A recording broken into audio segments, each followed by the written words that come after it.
తెలంగాణ విద్యుత్ artisans conversion చేసి మీద మన విద్యుత్ సంస్థలో ఉన్నటువంటి ఐఐటీస్ అనుబంధ సంఘం 327 యూనియన్ సెక్రటరీ జనరల్ శ్రీధర్ గారు కామెంట్ చేస్తూ ఈ జేఏసీలో కేవలం 3 సంఘాలే ఉన్నాయి, ఈ 3 సంఘాల వల్ల ఏమవుతుంది అనేది విమర్శ, చాలా తీవ్రమైనటువంటి విమర్శ చేశాడు. ఆ విమర్శని మా జాయింట్ యాక్షన్ కమిటీ తీవ్రంగా ఖండిస్తూ ఉంది.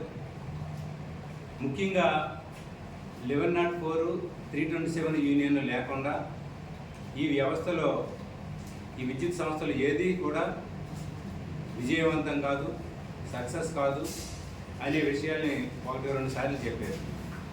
అట్లాగే అవసరమైతే మెరుపు సమ్మె కూడా చేస్తామని కూడా చెప్పారు. సంతోషం, కార్మికుల కోసం మెరుపు సమ్మె చేస్తానంటే అంతకంటే మించిందేమీ సంతోషకరమైన వార్త ఏమీ లేదు మా జేఏసీకి. కానీ మీ యూనియన్ ఏర్పడినటువంటి ఇన్ని సంవత్సరాలలో ఎప్పుడైనా విద్యుత్ సంస్థలో మీరు సమ్మె చేశారా? మెరుపు సమ్మె సంగతి తర్వాత వదిలేయండి, సమ్మె చేశారా అనేది మేము సూటిగా మా జేఏసీ నుంచి మిమ్మల్ని ప్రశ్నించదలుచుకున్నాం. అట్లాగే అసలు ఈ 2 సంఘాలు లేకుండా ఈ వ్యవస్థ మారదని చెప్పారు, గతంలో కూడా చెప్పారు, ఇప్పుడు చెప్పారు. మేము దీనిని మేము సూటిగా చెప్తా ఉన్నాం. విద్యుత్ సంస్థలో ఏపీఎస్సీబీగా ఉన్నప్పుడు ఉన్న కాంట్రాక్ట్ కార్మికుల కోసం కనీస వేతనాలు రావాలి అని అడుగుతూ ఉంటే వీళ్ళు అడ్డ మీద కూలోళ్ళు వీళ్ళకి కనీస వేతనాలు వస్తాయని చెప్పేసి ప్రశ్నించారు. నవ్వేరు మమ్మల్ని చూసి. కనీస వేతనాలు సాధించాం. తర్వాత ఈఎస్ఐపిఎఫ్ కోసం మేము ట్రై చేస్తూ ఉంటే ఈఎస్ఐపిఎఫ్ వస్తుందా, వీళ్ళు అడ్డ మీద కూలోళ్ళు వీళ్ళకి వస్తుందా అని చెప్పేసి అని అన్నారు. ఖచ్చితంగా విద్యుత్ సౌధ ముట్టడించాము, ఎన్టీడీసీ సిపిడిసిఎల్ ఆఫీస్ని సింగరేణి భవన్ ముట్టడించాము. ఆ రకంగా ఈఎస్ఐపిఎఫ్ సాధించాము. ఆ ఈఎస్ఐపిఎఫ్ వల్లనే కదా ఈ రోజున ఆర్టిజన్స్ అనేది వచ్చింది. అప్పుడు కూడా మీరు హేళన చేశారు, వీళ్ళ వల్ల అవుతుందని. మా 2 సంఘాలు లేకుండా ఈ వ్యవస్థే మారుతూ వ్యవస్థలు ఏమన్నా జరుగుద్దని కూడా అన్నారు. నిజంగా మీరు ఒకసారి ఆలోచన చేయండి. రాజశేఖర రెడ్డి గారి గవర్నమెంట్ ఉన్నప్పుడు 2006 సంవత్సరంలో 7114 పోస్టులు బయట వాళ్ళతో రిక్రూట్మెంట్ చేస్తానని చెప్పేసి నోటిఫికేషన్ వేస్తే ఆ నోటిఫికేషన్కి వ్యతిరేకంగా మేము పెద్ద ఎత్తున పోరాటం చేశాము, నోటిఫికేషన్ తిరగరాపించాము. అప్పట్లో ఉన్నటువంటి ట్రాన్స్కో సిఎండి శ్రీమతి రేచల్ చటర్జీ గారి ఆధ్వర్యంలో రాజశేఖర రెడ్డి గారి నాయకత్వంలో ఉన్న నోటిఫికేషన్ రద్దు చేయించాము. ఆ రకంగా 7114 పోస్టులు ఎగ్జిస్టింగ్ కాంట్రాక్ట్ వర్కర్స్ తోటికే నింపించాము. అది మీరు మర్చిపోయారు. మరి అప్పుడు మీరు లేరు కదా, మీరు లేరు, మీ సోదర సంఘం పెద్ద సంఘం అని చెప్పుకుంటున్నట్టు వాళ్ళు లేరు. అప్పుడు అది సాధించాం కదా, మరి అది మీరు లేకుండా సాధించి అది కూడా మర్చిపోతే ఎట్లా? ఇక మేము లేకపోతే వ్యవస్థే లేదన్నారు. ఇప్పుడు నేను మిమ్మల్ని సూటిగా అడగదలుచుకున్నా, మీరు లేకుండా వ్యవస్థ లేదని అంటే అర్థం 1999లో చంద్రబాబు నాయుడు గవర్నమెంట్లో ట్రైపార్టైట్ అగ్రిమెంట్ మీద సంతకం చేసింది మీరు కాదా? ట్రైపార్టైట్ అగ్రిమెంట్ మీద సంతకం చేసిన తర్వాతే కదా అప్పటి వరకు ఉద్యోగులు ఉన్నటువంటి జీపీఎఫ్ పోయి ఈపీఎఫ్ వచ్చింది. అంటే వ్యవస్థని మీరు మెరుగుపరిచారా, నాశనం చేశారా? లేదనుకుంటే ఇప్పుడు వరకు ఉద్యోగులకి అందరికీ జీపీఎఫ్ వచ్చేది. ఈ రోజున పిఆర్సీలో కనీసం 2004 వరకు ఉన్న ఉద్యోగుల కన్నా జీపీఎఫ్ ఇవ్వండి అని చెప్పేసి దేహి అని అడుకోవాల్సినటువంటి పరిస్థితి ఎవరి వల్ల వచ్చింది? మీరు కాదా ట్రైపార్టైట్ అగ్రిమెంట్ మీద సంతకాలు పెట్టింది? మరి ఏదో ఈ రోజున జేఏసీలో 3 సంఘాలు కాదు, ఒక అసోసియేషను 6 ట్రేడ్ యూనియన్స్ ఉన్నాయి, మొత్తం కలిపితే 7 ఉన్నాయి. ఒకసారి మీ దగ్గరికి వచ్చినటువంటి లెటర్ పెట్టిన మీరు పరిశీలన చేయండి. ఇక మీరు లేకపోతే వ్యవస్థ మారలేదన్నారు కదా, నేను చెప్పినట్టు 1, 2, 3, 4 అన్నీ మారినాయి, భవిష్యత్తులో కూడా మారుతుంది.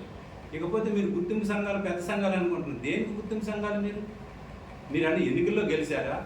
ఎట్లా తెచ్చుకున్నారు?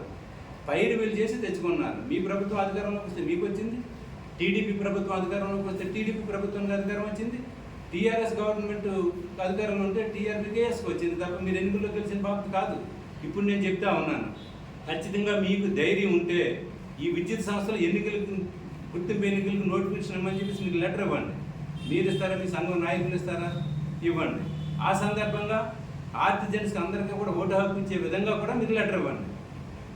అంతే తప్ప మా 2 సంఘాలు లేకుండా వ్యవస్థే మారదు, వ్యవస్థ మారకపోతే ఇంకేమీ లేదనేది తప్పు.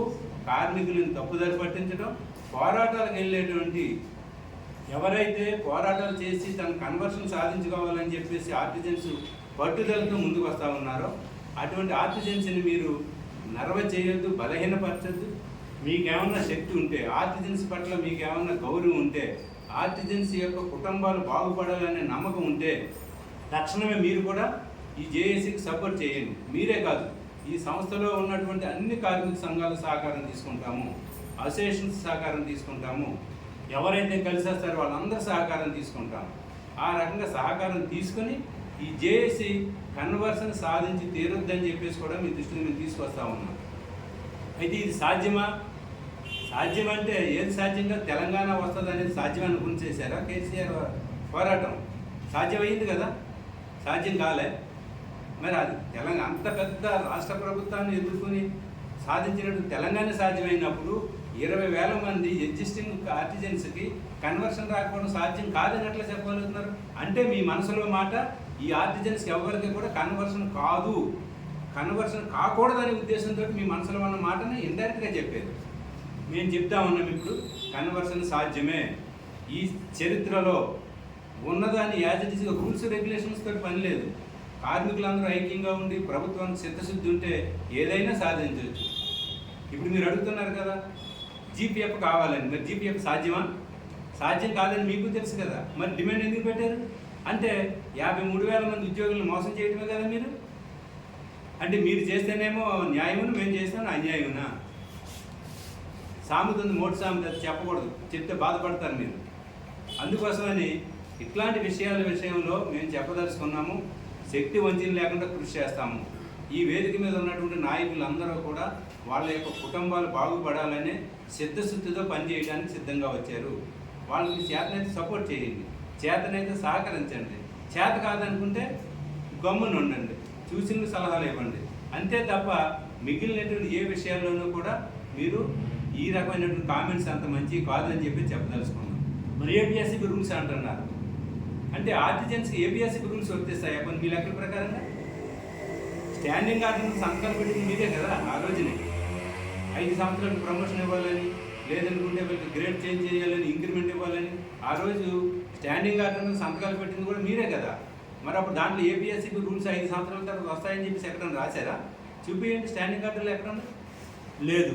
మరి లేనటువంటి దాన్ని ఏపీఎస్సీకి రూల్స్ వస్తే కన్వర్షన్ వస్తుంది అంటారు. అసలు ఏపీఎస్సీకి రూల్స్ వస్తాయి అనేది కన్వర్షన్ మీరు చేసినటువంటి స్టాండింగ్ ఆర్డర్లో లేనప్పుడు ఎట్లా వస్తుంది అనేది మా ప్రశ్న. కాబట్టి ఈ చరిత్రలో పోరాటాలకు మించినటువంటి హిస్టరీ ఏమీ లేదు. అందుకోసం 20,000 మంది ఆర్టిజన్స్, 20,000 మంది యొక్క ఆర్టిజన్స్ యొక్క కుటుంబాలు, ఈ ఎల్సిటీ డిపార్ట్మెంట్లో ఉన్నటువంటి అనేక సంఘాలు, అసోసియేషన్స్ యొక్క సభ్యుల యొక్క సహకారంతో ముందుకెళ్తాము. ఖచ్చితంగా కన్వర్షన్ సాధించి తీరుతాము. రాష్ట్ర ప్రభుత్వం మీద ఒత్తిడి చేస్తాము, యాజమాన్యాల మీద ఒత్తిడి చేస్తాము. అవసరమైతే ఏ త్యాగాలకైనా సిద్ధపడడానికి జేఏసీ నాయకత్వం సిద్ధంగా ఉంది. భవిష్యత్తులో ఇట్లాంటి పొరపాటు మాటలు మాట్లాడకుండా మీకు చేతనైతే సహకరించండి, లేదనుకుంటే కనుక ఇక ఏం చేయాలనేది మీ మీద ఆధారపడి ఉంటుంది. అది మీ ఇష్టానికి వదిలేస్తున్నాం అని చెప్పేసి తెలియజేస్తా ఉన్నాను. Thank you.